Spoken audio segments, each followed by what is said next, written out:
Zando Penguin Audio presents I Am You by Victoria Redel, narrated by Katharine Lee McEwan. This book is dedicated to the memory of my mother, Natalie Solonitsky Redel, who brought art and dance into my life, and for BVD, who walked me up the Prinsengracht. 'Tis that she, yet a maiden bore a maiden, to wit a maid, and cast workcloth, broom, and heart aside. The Oosterwijk maid was nurtured so quick and so well, that 'tis Oosterwijk's brush alone her can quell. Think ye, my witty friend, it is a great mistake to call Gerta Pieters Geertruid van Oosterwijk? Oosterwijk's teaching has guided her fate. She is her own print, or clearer to state, she is Oosterwijk's moon, so give her such shine. Think what light must be in the sun, to give off a glare so fine. Constantine Huygens, 1679 poem to Willem van Heemskerk. Book 1. Chapter 1. 1653. Voorburg. I was shy of 8 when I was put out to work. The family that took me in was in need of a boy, and so it was a boy I became. Hair sheared, last name twisted to my first, I was known as Peter. Peter Wijntjes. My 2 family names stacked as one. It was a long time before I was once again Gerta. I was happy to be Peter. I fetched and carried, split wood, and rubbed dirty, splintered hands along my woolen pants. I scurried up the roof to repair tiles. I did my share of slaughter. From the other workers I learned a fast mouth, and was unafraid to use a boy's bristled tongue.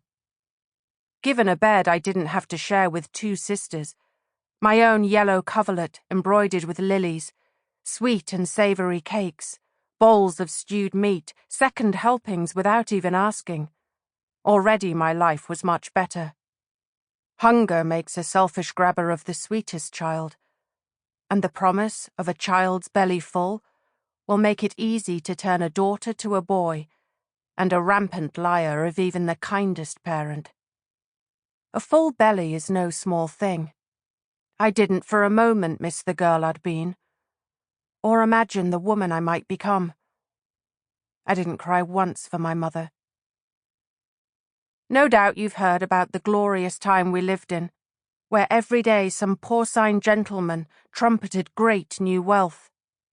But it's not only the men of wealth, the fishmonger, the boatman, the tile-maker, even a family servant like myself. We may not have been the owners of the East India Company. Still, we laced our wine with cinnamon and nutmeg. We learned to talk with a slick merchant's tongue and a philosopher's loft. We were all bestowed with the blessing of those fat years. No doubt the pigs and cattle that roamed the fetid canal streets also heard that they were fatter and luckier pigs and cattle than any before. Everything wonderful came through our Dutch ports. A crowded harbour of ships arrived with new goods every day. Silk and lace finer than any slipped through our fingers. We'd not known what we'd lacked till we touched gold and purple threads, or wiped the sticky juice of a pineapple from our lips. Then it became our standard. Of course, we've all of us seen the rare tulips. Even the butcher, the street sweeper, felt feverish watching the auctions. A golden age, we were. We, in this rare moment of peace and health, didn't feel shame to be announced lucky. We remembered war. We remembered plague marks on our doors, and knew they would return. At 14, Maria hardly noticed me. Why would she? I was 7, half her years. My days were outside.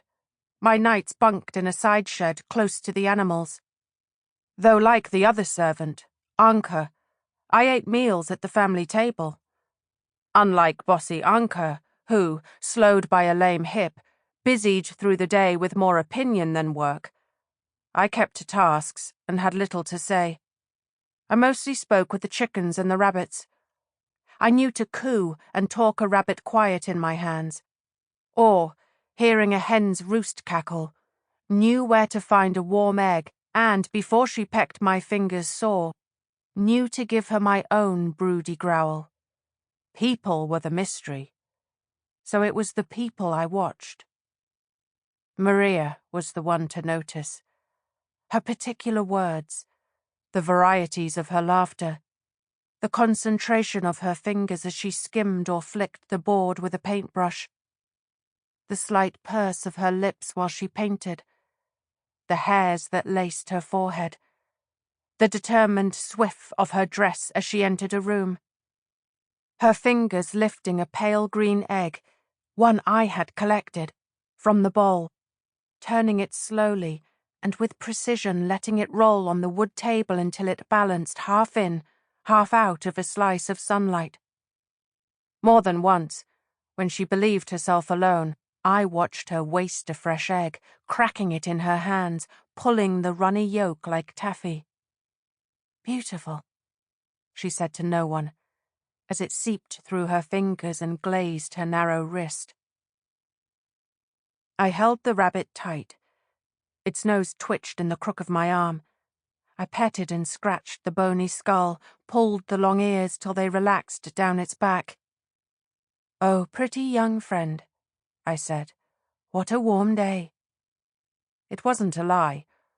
Though we'd suffered a first frost, I stood in the open doors of the hutch and tipped my face into the early winter sun. Heat prickled my neck. I'd never lied to a rabbit, especially one I've known since it was a furless kit. I've watched others pin a rabbit under a broomstick and, in a single movement, lift it by the hind legs to snap the neck. It's certain and fast. But I've only to imagine my neck trapped under a stick to know I could never do that. Instead, I eased my right hand to my trousers. "Pretty little lady, you'll feed us pretty stew," I sang, keeping the wood mallet loose at my side.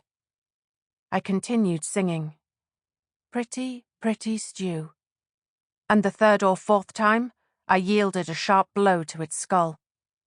It's important that death be swift and easy, or the meat goes stringy. Then, after hanging the rabbit by its hind legs on 2 nails, with a quick blade I gutted it, saved the head to feed the yard pup, and let the rest bleed out into the bucket. I kept up a chatter. "The pup loves your head, the garden your blood, and we all thank you for the supper stew," I chanted. Then I flipped the rabbit and, with few cuts, slipped free the skin and sang, "And so will the neck, warmed by your fur." "Well, Peter, that's quite a song." I spun, blade and fur in my bloody hands. There was Maria leaning in the door with paper and a stick of charcoal. "Turn back," she insisted. "Please, Peter, turn." For a second time, my name. I turned. "Keep at it. Yes, keep singing too. But step to the side of the bucket so I can render the bloodstream." Boy skinning rabbit. Boy sharpening knife. Boy carrying wood. Like that, sketch by sketch, Maria began to claim me. No longer could I watch her. Now she watched me. She sat in the upstairs window, charcoal in hand, while I kept at my chores. She set up in the courtyard as I raked and tended the herb garden. Once I woke in the shed and found her squatting close to my pallet. "You were dreaming, Peter," she announced. I quickly pulled the coverlet tight, careful to keep the girl child of me unseen. I couldn't imagine why she drew me. I was hardly anyone. When she left her sketchbook open on the table, I snuck over to look. It seemed impossible how, with a piece of charcoal not much different from what remained in the fireplace, she'd conjured the dense velvety layers of a rose whose scent seemed to rise from the paper. I put my finger to the drawing Sample complete. Ready to continue?